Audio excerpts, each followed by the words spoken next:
The curves adjustment in Photoshop is an integral part of every photographer's toolkit.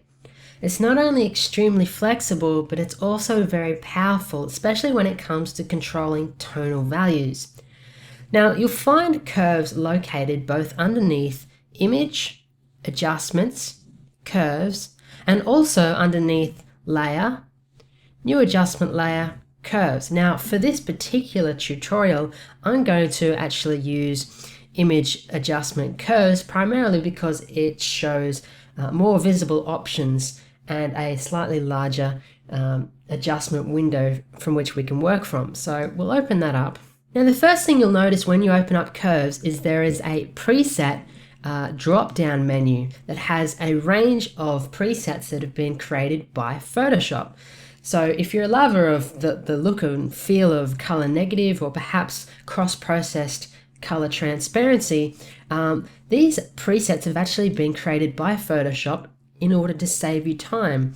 So they're the more creative presets that are in Curves, but if you're looking just for some stock standard adjustments to either the density or the contrast, we also have those options available too. We have darker, increased contrast, lighter, linear contrast, medium contrast, negative, and strong contrast.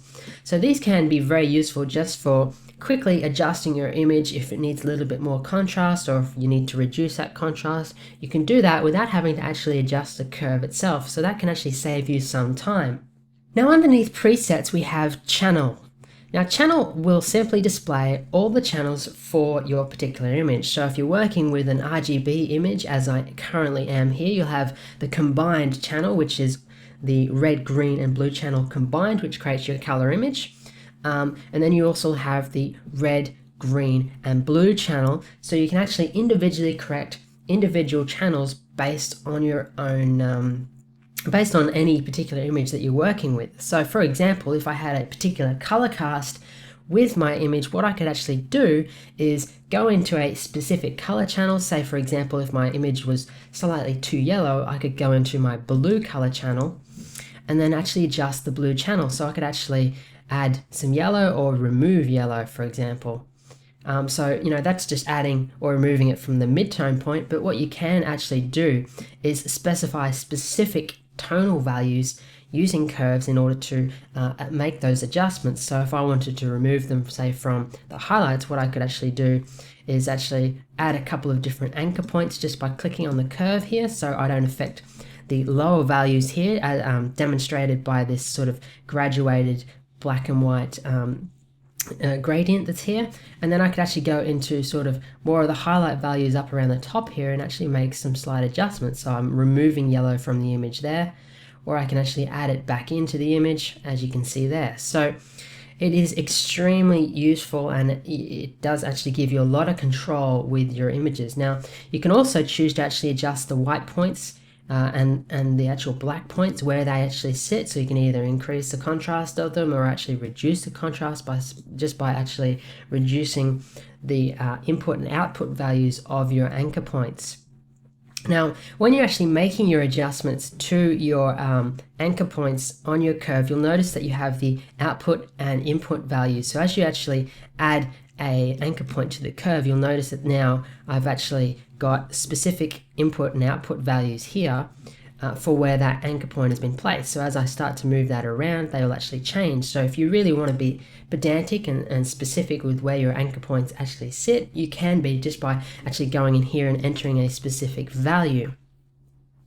Now, along with how the curves is generally set up as a default with regards to anchor points, what you can also do if you are that way inclined is actually utilize the draw or modify your curve using actually the draw function. Now, draw simply allows you to actually draw the type of curve that you actually want to use. So personally, I don't use this option because it's actually far too difficult to be specific and actually control the curve.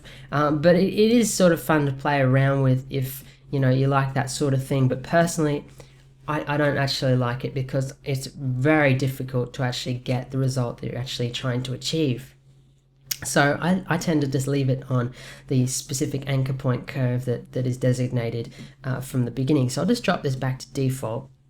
Now, also along with channels, you have a couple of different eyedropper icons down the bottom here, and they will simply allow you to actually specify a particular black point, gray point, and white point. So if you knew that a particular area in your image was black or white, for example, you could actually go in, select that particular black point eyedropper, go find your black point, which may, for this particular example, be this little sort of bar that sits up here maybe, and we click on that, and then that'll actually adjust all the curves in order to create that particular sample area that you've clicked on as the black point. Now, if you actually double click on any of these particular eyedroppers here, you'll notice that you'll actually bring up the your little color palette here, and this will allow you to actually specify the color value that you want your eyedropper to actually work on, or actually adjust the image to, I should say. So for example, at the moment it's set to a pure black, which is 0, 0, 0 in the red, green and blue values. But if you wanted a slightly a black point that was maybe a sort of slightly darker gray as opposed to a pure black, you could actually adjust that point, or that value I should say, for that particular eyedropper, and then click OK, and then you actually can go ahead and actually utilize that particular value. Now, along with these eyedroppers, we also have the show clipping. Now, this is extremely useful when editing your images, because it essentially allows you to view where in your image is actually being clipped. So as you can see at the moment, for my particular image, it's currently being clipped in the yellows for the highlights, the cyans, and a little bit of the reds, a little bit of the magentas and blues down here. So as you actually start to make your adjustments to your images, you can actually take those clipping warning signs that are on your image into account. Now, underneath show clipping warning, we have some curve display options. Now, these are actually quite useful.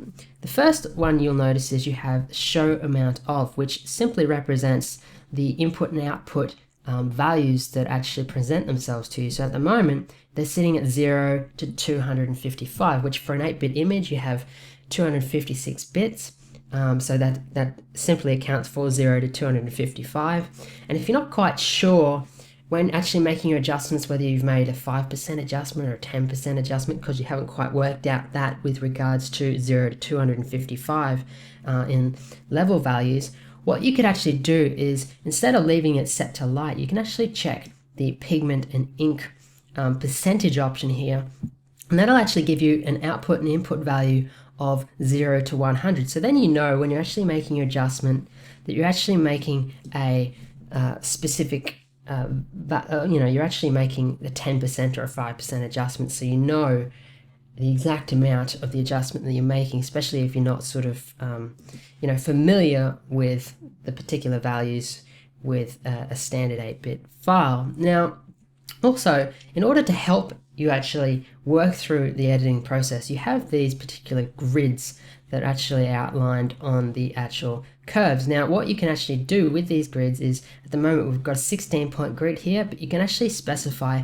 a 10-point grid, a 10% point grid that's actually just by checking this little box here. So you'll notice now each one of these boxes is actually 10%. So as you're making your adjustments, you can actually add your anchor points, and then you know that just by tweaking it this much, you're actually making it, it's just a slight 10% adjustment. So you know from the beginning how much you're actually making of an adjustment without actually having to look at the output and input values.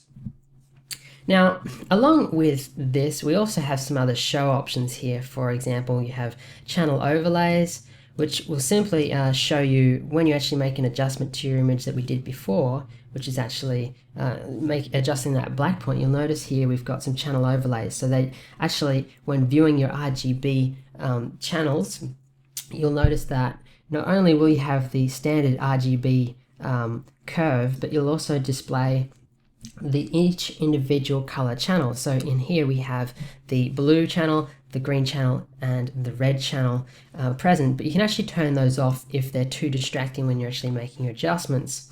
You can also choose to turn off the baseline, which is this sort of default diagonal line here on your curve, so that can also be a little bit distracting at times, but it sort of shows you where your original point was as a default. Now, along with that, you can also choose to actually turn on and off the histogram, which I actually find extremely valuable when adjusting my image, knowing how each adjustment that I make is actually affecting the histogram. But you can actually choose to turn this off if you find that a little bit annoying and a little bit distracting when you're actually making your adjustments.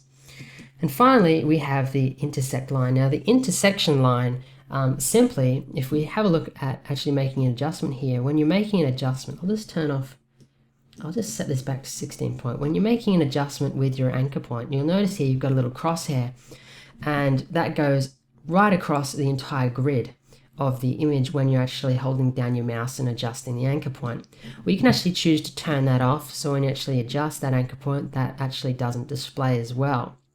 So there are a couple of different personal preferences or options that you can actually set up in curves, how you like them.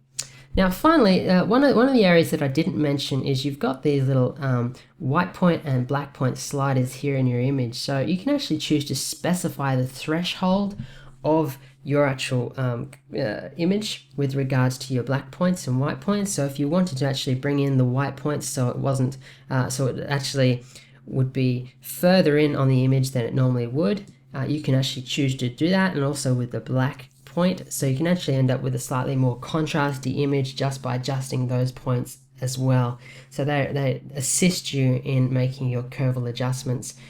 Now, as you've seen, curves is pretty useful for adjusting a variety of different things, and you're going to find that throughout editing in Photoshop that you're probably going to utilize curves a fair bit, especially if you haven't done a lot of work with your image in Camera Raw, because curves is just an essential tool of Photoshop, and it allows you to specifically adjust individual tonal values in your image for not only, neutral tones, but also for when you actually have color balance or color indifferences in your image.